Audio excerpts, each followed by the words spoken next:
Assalamualaikum warahmatullahi wabarakatuh. Sugeng Enjang, selamat pagi saudara-saudaraku. Salam sejahtera untuk kita semuanya.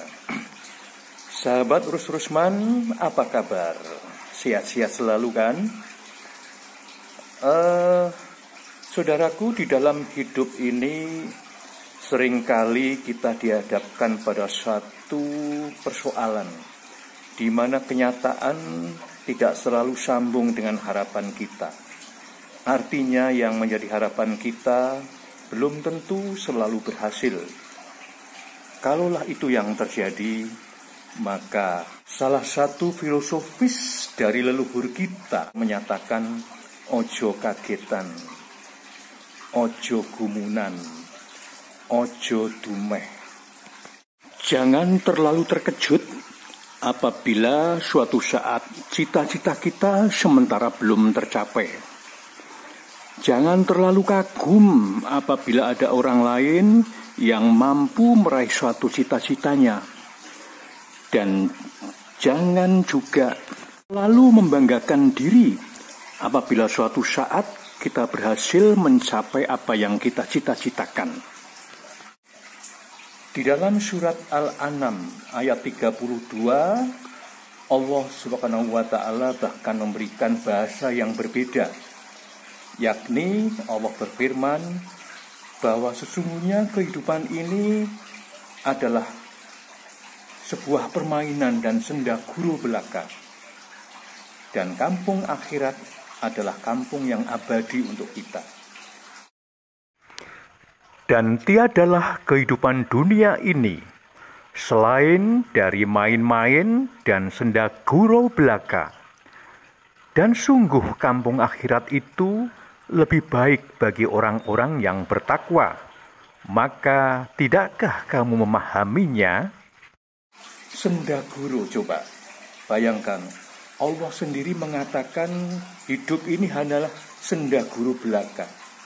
Artinya di dalam beberapa literatur yang saya baca, Allah ingin menegaskan bahwa hidup di dunia tidaklah kekal, hanya sementara dan waktunya hanya sedikit saja apabila dibandingkan dengan kehidupan di akhirat. Di samping itu, di dalam hidup ini selalu ada fluktuasi, ada selalu naik turun, kadang langit itu mendung, kadang terang, ada hitam, ada putih, ya, ada ujung utara, ada ujung selatan, dan sebagainya. Oleh karena itu kita tidak perlu seperti tadi, ya, ojo kagetan, ojo gumunan, dan ojo dumeh. Apabila kita sedang dilanda kesulitan, ingatlah, fa inna ma'al usri yusron, inna ma'al usri yusroh.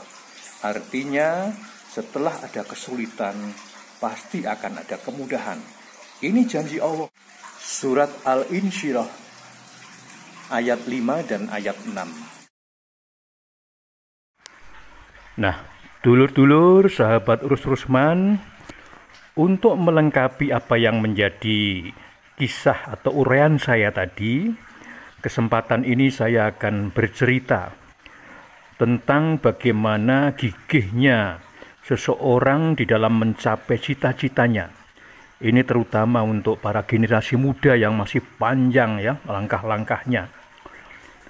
Para leluhur kita telah meninggalkan suatu kisah yang sangat menyentuh dan memberikan semangat yang tinggi. Antara lain dengan suatu kisah pewayangan tentang perjalanan hidup seorang Narpati Basukarno. Alkisah, seorang bayi lahir dari rahim seorang ibu. Ibu itu bernama Dewi Kunti. Sayang sekali siapa ayah dari bayi itu tidak diketahui. Sehingga akhirnya ayah Dewi Kunti yang bernama Basudewa, yaitu raja kerajaan Mandura, kemudian melarung bayi tersebut, menghanyutkannya ke Sungai Gangga. Nah, untunglah Bayi tersebut ditemukan oleh seseorang yang bernama Adiroto yang menjabat sebagai kusir, ya, kusir kereta kerajaan Astina. Oleh Adiroto dibawa pulang, kemudian dirawat. Nah, ketika kemudian bayi yang kemudian dinamakan Karno itu mengetahui bahwa dia terlahir dari seorang kusir, maka dia merencanakan sesuatu. Dia tidak putus asa. Dia akan meraih cita-citanya, yaitu dengan cara berkelana. Maka dia pun pamit kepada ayah angkatnya untuk mencari ilmu sesuai dengan apa yang dicita-citakan. Waktu berlalu, bulan demi bulan, tahun demi tahun. Akhirnya Karno tibalah pada suatu hutan belantara yang amat lebat. Di sana telah bermukim seorang resi sakti atau begawan sakti yang bernama Resi Romo Parasu. Konon Resi Romo Parasu ini adalah gurunya Resi Bismo. Dia juga gurunya Resi Durno. Dan dia juga gurunya Resi Kerpo.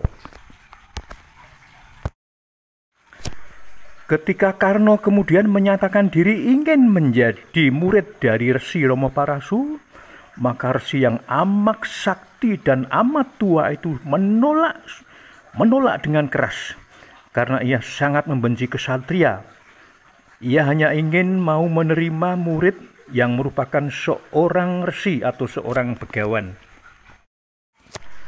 Namun atas pertolongan dari Bathara Surya yang merupakan ayah dari Karno, maka akhirnya Romo Parasu mau menerima Karno sebagai muridnya. Demikianlah akhirnya Karno menjelma menjadi seorang jejaka yang sangat sakti, memiliki banyak senjata, terutama keterampilannya yang sangat menonjol adalah kemampuan di dalam memanah. Pada suatu hari Karno mendengar bahwa di alun-alun Astina akan ada pendadaran ilmu memanah yang diselenggarakan oleh Guru Durno. Peserta dari pendadaran itu adalah para ksatria dari Kurawa dan Pandowo. Maka Karno pun sebagai seorang jejaka yang memiliki kemampuan yang lebih, dia pun tidak ingin ketinggalan. Ia pun berdiri di tepian alun-alun menyaksikan pendadaran memanah yang diselenggarakan oleh Resi Durno. Ketika kemudian tak satu pun ksatria yang mampu menandingi Arjuna di dalam memanah, maka Durno pun menyatakan dengan tegas bahwa pemenangnya adalah Arjuna. Arjuna adalah seorang ksatria yang tiada tanding, tiada tanding di dalam ilmu memanah. Maka tiba-tiba dengan lantang jejaka yang bernama Karno itu menolak. Saya yang akan mampu menandingi keterampilan dari Arjuna. Tentu saja Resi Durno menolak dengan keras, karena dia hanya mau menjadi guru dari para ksatria Kurawa dan Pandowo. Oleh karena itu tetap dia tidak mau menerima Karno yang akan memamerkan kemampuan memanahnya. Di saat itulah tanpa terduga Duryudono yang merupakan kakak sulung dari Kurawa menyatakan bahwa dia mengangkat Karno sebagai saudara tua dari para Kurawa. Dengan demikian, maka Karno pun berhak menyandang Raden Karno. Kemudian memberikan kesempatan kepada Karno untuk memamerkan keterampilan memanahnya. Maka mau tidak mau, Durno pun harus menerima kenyataan itu.